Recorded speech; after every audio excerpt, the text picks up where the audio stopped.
नमस्कार, बहुत बहुत स्वागत है आपका। आप देख रहे हैं न्यूज़ 18 का डिजिटल प्लेटफॉर्म। मैं हूं आपके साथ ऋतु ज्ञानवानी। होर्मुज जल डमरू मध्य में दो व्यापारिक जहाज़ों पर फायरिंग की घटना सामने आई। रिपोर्ट्स के मुताबिक इसके बाद ईरान ने इस रणनीतिक जल मार्ग पर फिर सख्त सैन्य नियंत्रण लागू कर दिया है और करीब 20 जहाज़ों को वापस लौटना पड़ा है।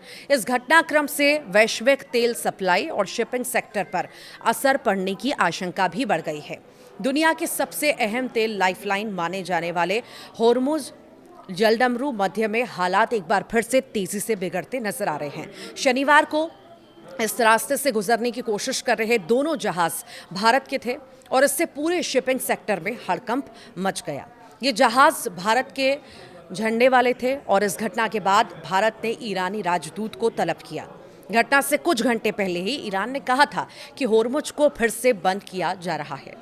ईरान के इस फैसले से कुछ घंटे पहले ही 8 टैंकरों का एक काफिला इस रास्ते से गुजरता देखा गया था और ये पिछले 7 हफ्तों में तेल टैंकरों का सबसे बड़ा काफिला था, जिसे देखकर दुनिया राहत की सांस ले रही थी। भारत आने से पहले ये राहत इसे नहीं मिल पाई और ज़्यादा देर तक ये राहत टिकी भी नहीं। जैसे ही जहाज़ आगे बढ़ा, स्थिति अचानक तनावपूर्ण हो गई और फायरिंग की घटनाएं सामने आने लगी। United kingdoms maritime trade operations के मुताबिक ईरानी गनबोट से फायरिंग की गई। भारतीय जहाज़ों पर यह हमला हुआ।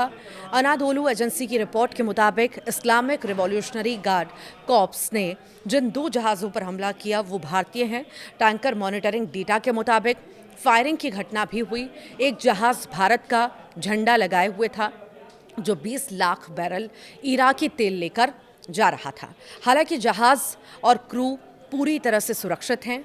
इस दौरान होर्मुज में तैनात अमेरिकी नेवी को इसकी भनक भी नहीं लगी। ईरान ने आखिर क्यों बंद किया है होर्मुज, ये भी आप जान लीजिए। तो देखिए, ईरान ने अमेरिका पर गंभीर आरोप लगाए हैं। कहा है कि उसने ईरानी बंदरगाहों के आसपास नाकेबंदी जारी रखी और समुद्री डकैती जैसे कदम उठाए हैं और इसी के जवाब में ये सख्ती बढ़ाई गई है।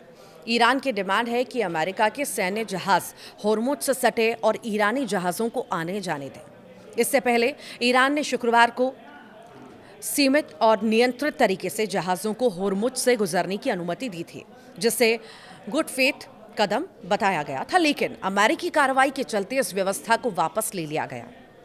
अमेरिका के कारण 23 जहाज़ नहीं गुजर सके हैं, ये जानकारी सामने आई है। देखिए, वॉल स्ट्रीट जर्नल की रिपोर्ट के मुताबिक 20 जहाज़ होर्मुज बंद होने के बाद वापस लौटे। उन्हें वापस ओमान की दिशा में मोड़ दिया गया। तो वहीं अमेरिकी सेंट्रल कमांड ने कहा कि जब से उसने ब्लॉकेट किया है तब से 23 जहाज़ों को वापस मुड़ने के लिए मजबूर कर दिया। तनाव के बीच ईरान के सुप्रीम लीडर मुश्तबा खामेनेई का भी सख्त संदेश सामने आया। उन्होंने चेतावनी दी कि ईरान की नौसेना अपने दुश्मनों को कड़वी हार चखाने के लिए तैयार है।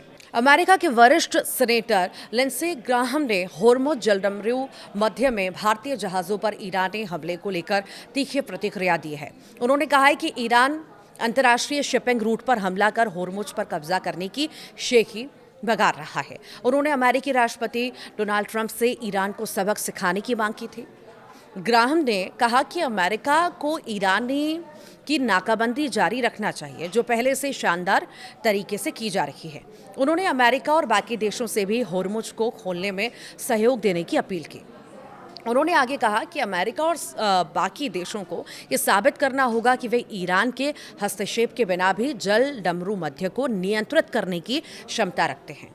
मैं राष्ट्रपति ट्रंप से आग्रह करता हूं कि वे नाकेबंदी जारी रखें, जिसे बेहद शानदार ढंग से अंजाम दिया गया है और जिससे ईरान पर अधिकतम दबाव भी बन रहा है। ये बिल्कुल स्पष्ट है कि 47 सालों के बाद ईरानी शासन की तरफ से किए गए वादों की कोई कीमत नहीं है। कदम न डगमगाएं, अपने संकल्प पर अडिग रहें। दरअसल ईरान के रिवॉल्यूशनरी गार्ड द्वारा होर्मुज जलडमरू मध्य में की गई गोलीबारी की वजह से भारतीय ध्वज लगे 2 मालवाहक जहाज़ों के मार्ग बदलने के लिए मजबूर होने की घटना को लेकर भारत ने नई दिल्ली में तैनाती ईरानी राजदूत मोहम्मद फतह अली को शनिवार को तलब किया और घटना को लेकर कड़ा विरोध जताया। विदेश मंत्रालय ने बताया कि विदेश सचिव विक्रम मिस्री ने राजदूत को 2 जहाज़ों से जुड़ी गोलीबारी की घटना पर भारत की गहरी चिंता से अवगत कराया। बयान के मुताबिक विदेश सचिव ने रेखांकित किया कि भारत वाणिज्यिक जहाज़ों और नाविकों की सुरक्षा को अति महत्व देता है और याद दिलाया कि ईरान ने पहले भारत आने वाले कई जहाज़ों के सुरक्षित मार्ग को सुगम बनाया था।